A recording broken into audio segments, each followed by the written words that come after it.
Hi, I'm Dr. Mark Lobanoff, and I'll be speaking on the Minneapolis Protocol for the treatment of keratoconus. Simultaneous Forsity's planned topography-guided PRK with accelerated UV cross-linking. Now, we're all familiar with the Dresden Protocol, and the classic Dresden Protocol was a huge improvement prior to having the Dresden Protocol for cross-linking. Really, the best we could do for our keratoconus patients who had advanced was to do a corneal penetrating keratoplasty. Now, with the Dresden Protocol, what has been reported is to place 1 drop of riboflavin on the cornea every 2 minutes for a total of 30 minutes. The goal being to saturate the corneal stromal fibers with the riboflavin prior to the application of UVA light. And in the classic protocol, the UVA light is applied at a relatively low dose of 3 milliwatts per centimeter squared for 30 minutes. Now, a number of years ago, John Kanellopoulos from Athens, Greece, did a very brave thing. And we had always been taught that you absolutely should not perform any excimer laser treatment on a keratoconus eye, the thought being that the excimer laser would remove tissue from an already weakened cornea, causing a further weakening of the stroma and a worsening of the keratoconus. But Dr. Kanellopoulos had done extensive work using topography-guided PRK, and he had used this as a repair procedure for badly damaged corneas. And so he was confident that if we improved the topography of these irregular keratoconus corneas, their vision, their best corrected vision, would improve. And so he bravely set forward to create the Athens Protocol, combining topography-guided PRK with the use of cross-linking. However, he started off conservatively. He would only apply the Athens Protocol if the corneal thickness was greater than 400 microns at its thinnest point. And in addition, John was he stressed very much that this should be a therapeutic treatment, that this was not meant to be a refractive treatment. He was only going to remove 50 microns of tissue, the concept being he'd be taking the cone and flattening the cone a little bit. But what if you've got a patient who's got more advanced keratoconus, such as this one? And here we're looking at the topographic guided plan from Forsity's. We have these areas in light purple which are extremely elevated. And so in this particular keratoconus patient, 97 microns of tissue would be required simply to bring the cone down. So if we're only treating the Athens Protocol with 50 microns, we're really only halfway there, and we're not even touching the patient's significant -6 cylinder. So I began to wonder, could we do more? Could we take patients such as this 29-year-old who had keratoconus from my clinic? Clearly on topography, we can see it's a classic inferior cone. And we can see that the patient's best corrected visual acuity with standard lenses is only 20/80. Could we repair this eye? Could we not only fix the topography, but also take care of the myopia and astigmatism at the same time? The problem is, if I want to remove more tissue than the classic 50 microns allowed by the Athens Protocol, I better make sure the cross-linking, the strengthening of the remaining fibers, is perfect. And I was not convinced that this was the case, because in the classic Dresden method, we're dropping riboflavin on the cone, and much like a pile of rocks near the seashore, if a wave hits these rocks, the water will wash off of the peak of the rocks. And sure enough, this is what happens when we apply the riboflavin on a keratoconus eye. The part of the cornea that needs the riboflavin the most, which is the tip of the cone, the weakest part, the moment you put the drop there, it rolls off. And so the part of the cornea that needs the riboflavin the most has it for the least amount of time. And in this method, with the drop simply rolling off the cone, it's an uneven distribution of riboflavin. So I said we can do better. What we really needed to do is, if you think back to the example again of rocks at a shoreline, we need to submerge the rocks. We need the tip of the cone and all of the cornea to be completely submerged by riboflavin to get even saturation and better saturation. And so as I began working on a device that you can see here on the left that is known as the letter C and the number 2, C2, C2 attaches to the cornea via suction and then has a well above the cornea. Through the upper port, you can inject riboflavin, completely submersing the cornea, including the cone. And by submersing the cornea completely in the riboflavin, we can saturate the corneal fibers in 10 minutes instead of 30. So it's much faster, more efficient for your clinic as well. Now, in terms of the application of ultraviolet light, the Dresden Protocol again called for the lower intensity 3 milliwatt per centimeter squared. This required a longer treatment time of about 30 minutes of continuous treatment, which is not the easiest thing for a patient to sit through. Many studies across the world have found that accelerated cross-linking, where we use higher intensity UVA light, and in my protocol we are using 18 milliwatts per centimeter squared, we can shorten the treatment time. And we would use this in a pulsed fashion. So we'd have the UVA light on for 2 minutes, we would come off for a minute, apply some riboflavin, allow oxygen to re-permeate the stromal tissue, turn the UVA light on for a minute, turn the UVA light off, apply riboflavin, oxygen for 1 more minute, 2 minutes back on. So we're pulsing this treatment, but the total treatment can be done in a fraction of the time as the classic lower energy Dresden Protocol. And I feel it leads to not only more efficient cross-linking, but stronger and better and more complete cross-linking. So our goal with this Minneapolis Protocol is to correct the topography completely, not just 50 microns of the cone, all of the cone. We also want to try to remove as much sphere and cylinder as possible to give the patient the best uncorrected visual acuity and corrected visual acuity following treatment. Finally, we need to cross-link these corneas to make sure they're very secure, having removed more tissue. Here we're going to see a brief video that shows the use of the C2 device. It's very comfortable for the patient. It's very easy to use. We apply suction first and then apply the riboflavin to the upper corner.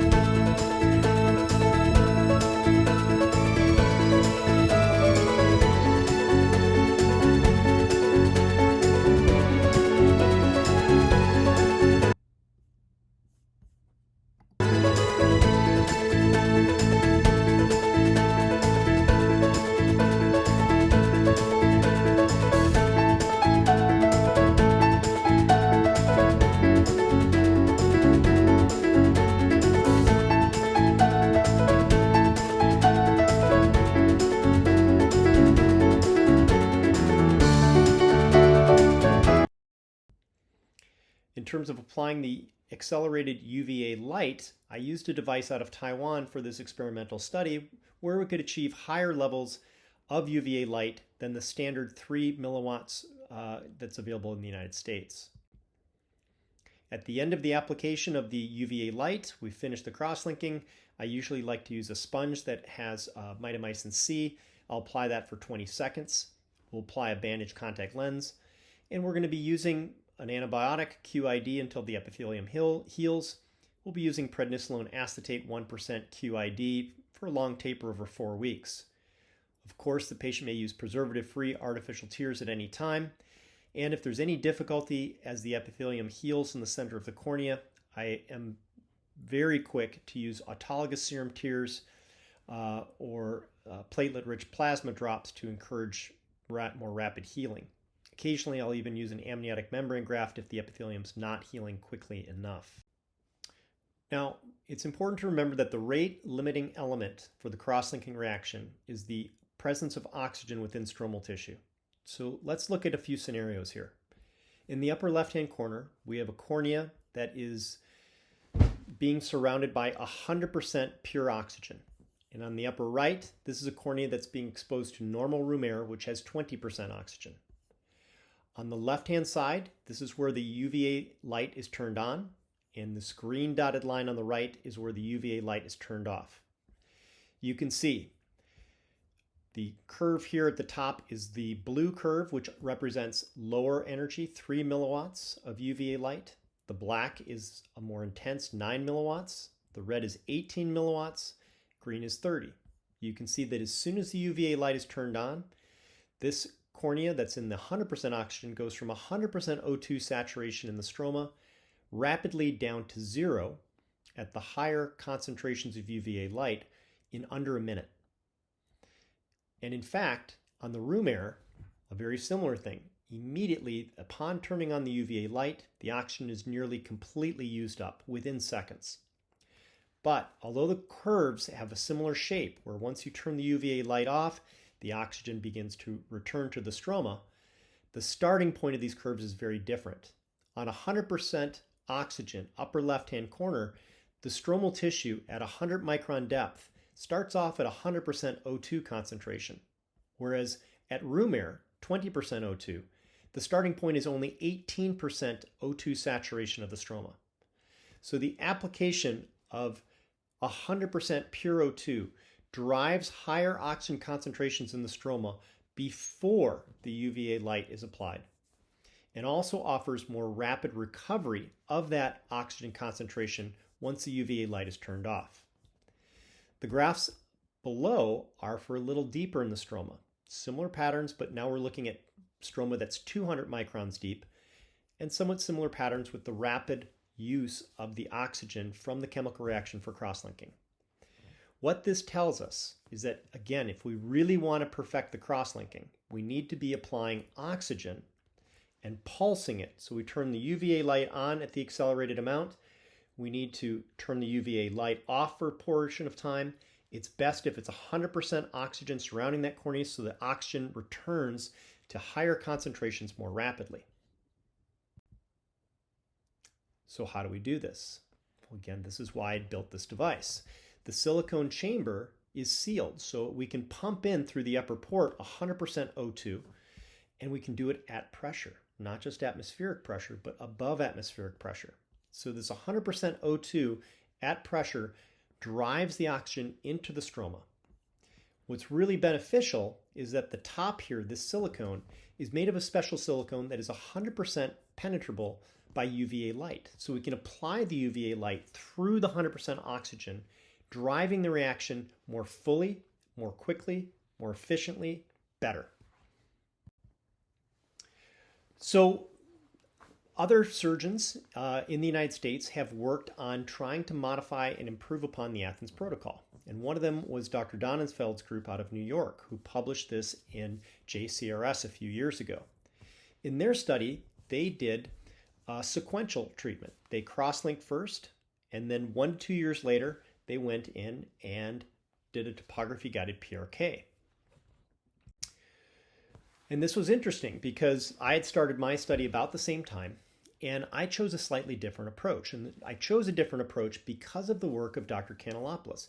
Turns out he had already looked at this. He had looked at sequential, cross-linking first, then a year later doing topography-guided PRK, versus the results of simultaneous. Within a day or even the same day, topography-guided PRK followed immediately by cross-linking. And what did he find? He found the simultaneous produced slightly better results. And so that's what I used to create my protocol, saying we want to use the method that works best. Although you can do it sequentially, it's not a problem. I think the results are a little better when you do it simultaneously. So what are the benefits? Well, sequentially, we know that the cornea is going to flatten with the cross-linking treatment, and sometimes that's a bit unpredictable. And then if we're going to be using topography-guided PRK, maybe after we've waited for the cornea to flatten, we're going to get a little bit more accurate refractive result. But the problem is you've worked so hard to cross-link those fibers, and a year later with the PRK, you're removing the strengthened cross-linking fibers. This didn't make a lot of sense to me. Simultaneous makes more sense because, one, it's easier for the patient. You're only undergoing one surgery where you remove the corneal epithelium versus two. All your cross-link fibers remain. We're doing the topography-guided PRK first, removing that tissue first, and then cross-linking the tissue. The downside is there can be some variability in the amount of flattening and therefore the amount of refractive effect that the cross-linking itself has on the corneal curvature. Here are the results. My results on the right-hand side, Dr. Donenfeld's published results on the left. Our eyes, we started with uncorrected visual acuity average of 2300. Dr. Donenfeld's were 2100. Our uncorrected visual acuity improved to 2040 using the Minneapolis Protocol. Uncorrected visual acuity in the Donenfeld study improved to 2080. Corrected distance visual acuity improved in both groups, Donenfeld's and mine. We showed a slightly better best corrected visual acuity following the Minneapolis Protocol. The results of the decrease in max K were pretty much equal between the two groups, 3.4 diopters of max K decrease. So to summarize, in the Minneapolis Protocol to date, 100% of the patients in our study showed improvements in uncorrected visual acuity. 100% of the patients showed improvement in best corrected visual acuity. 30% of patients achieved 20/20 or better binocular uncorrected visual acuity. That's amazing for keratoconus patients, and really that's what we're after. And really that leads to the final point that treating sooner is better. If you can treat these patients before the corneas get really bad, you often get better uncorrected and best corrected visual results following the procedure. So let's just summarize with what can be done. Here's a patient, 29-year-old, clearly on topography as keratoconus, very classic cone. Uncorrected visual acuity in the left eye prior to surgery was -6, +425, only correcting to 20/80. Notice, following treatment, patient had a correction of only -0.5, +0.5, correcting them to 20/15 -2. An uncorrected visual acuity of 20/25 -1.